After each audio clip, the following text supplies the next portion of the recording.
Imagine a place where black people owned banks, businesses, and real estate. A place where black wealth thrived. That place was Black Wall Street, and behind this rise was a man you've probably never heard of, OW Gurley. This is a story of a man who built a black financial empire from the ground up. Born in 1868, OW Gurley was a self-made entrepreneur who believed in black economic independence. In 1905, he moved to Tulsa, Oklahoma, where he purchased 40 acres of land and made a bold decision. He would only sell this land to black people, helping create a thriving black business district. This land would become the foundation of Greenwood, later known as Black Wall Street.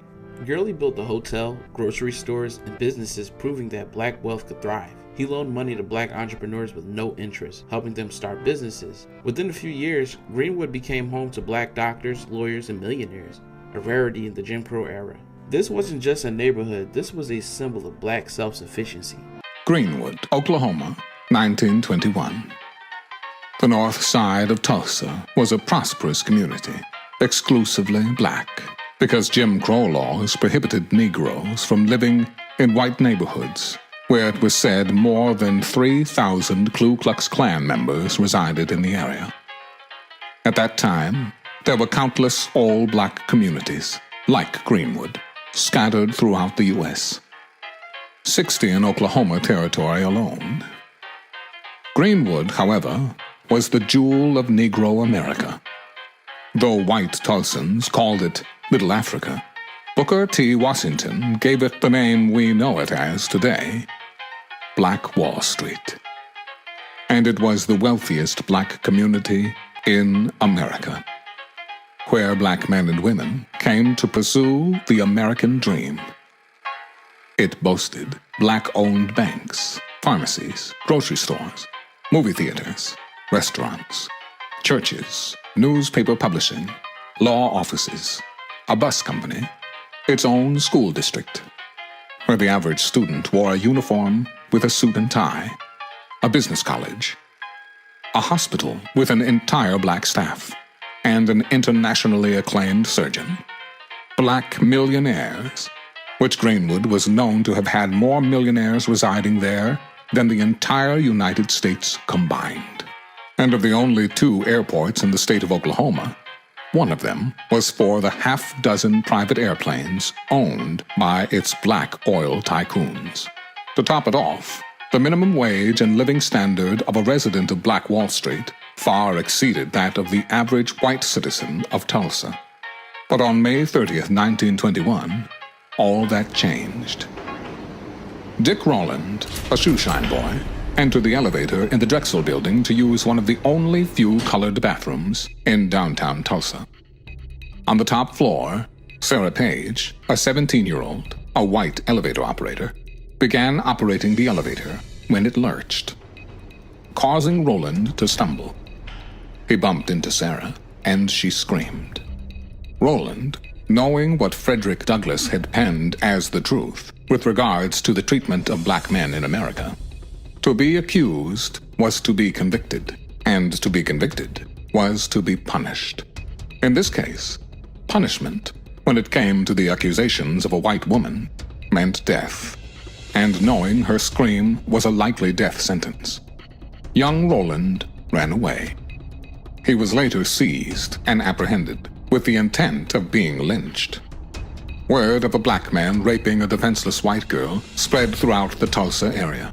Dozens and then hundreds, until a mob of over 2,000 white men gathered at the county courthouse demanding justice. But justice for what? Sarah Page wasn't assaulted. Her clothes weren't ruffled. And though her story wavered during questioning, she ultimately affirmed she was not harmed.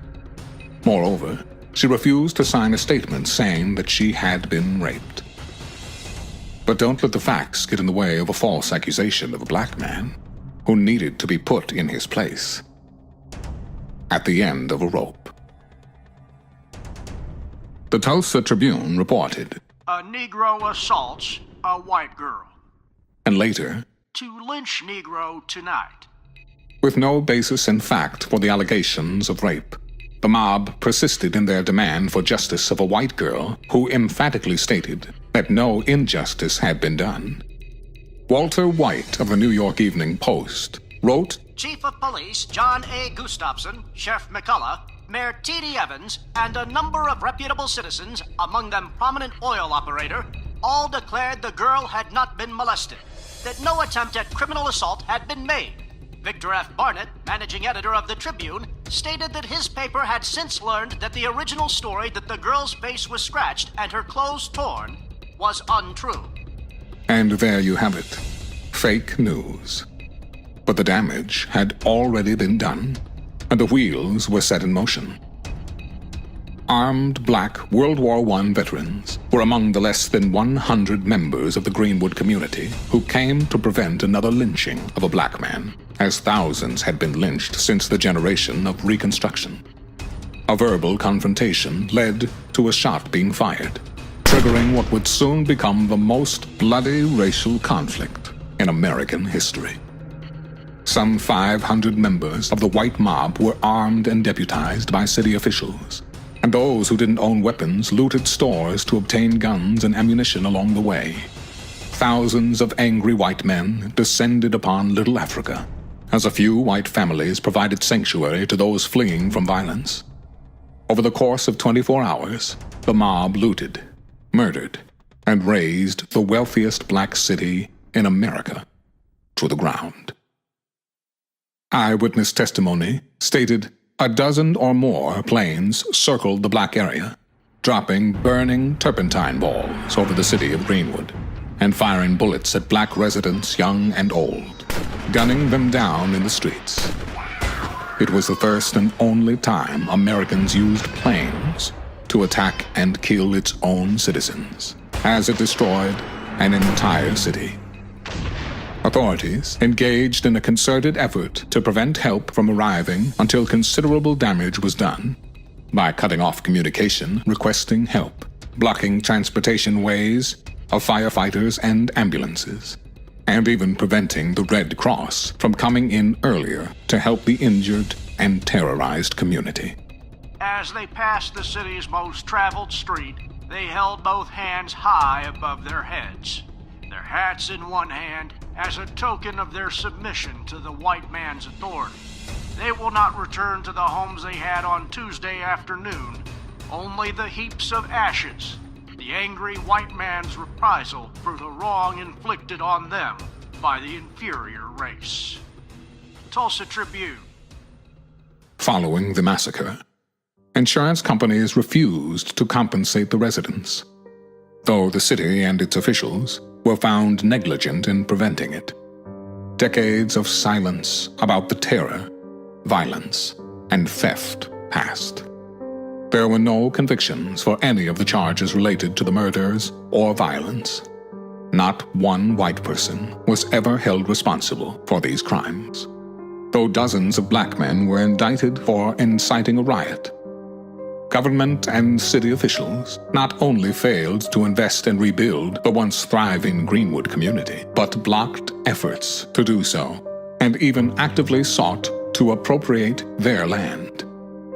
The crime wasn't acknowledged by the city or the state of Oklahoma for over 70 years, rarely mentioning it in history books, classrooms, or even in private. Most residents grew into middle age, completely unaware of what had taken place. Even a report detailing the history of Tulsa's fire department from 1897 to 2017 made no mention of the massacre. And on that Memorial Day weekend, June 1st, 1921, Greenwood, Oklahoma, was brought to an abrupt end. Black Wall Street was wiped off the map. 300 African Americans murdered, possibly more. Thousands injured. More than 10,000 left homeless. 40 city blocks burned to the ground. And the few homes left were completely looted. The Tulsa Real Estate Exchange estimated property losses amounting to the equivalent of more than $32 million in today's money. Unbeknownst to most, Tulsa's Black Wall Street wasn't the only black town to be ethnically cleansed in America. It wasn't the only city forgotten, nor was it the only black town where no one was ever arrested, prosecuted, or where victims were never compensated. Time has passed, memories have faded, and survivors have died, taking the knowledge of not only how the cities were destroyed, but arguably even more tragic, the knowledge of how these countless all-black towns were built. Can a biblical blueprint be extrapolated from what we found? That is indeed our challenge, to cooperate, coordinate, and collaborate in order to turn our desolate neighborhoods into thriving communities and build them up by utilizing the keys to economic and societal development.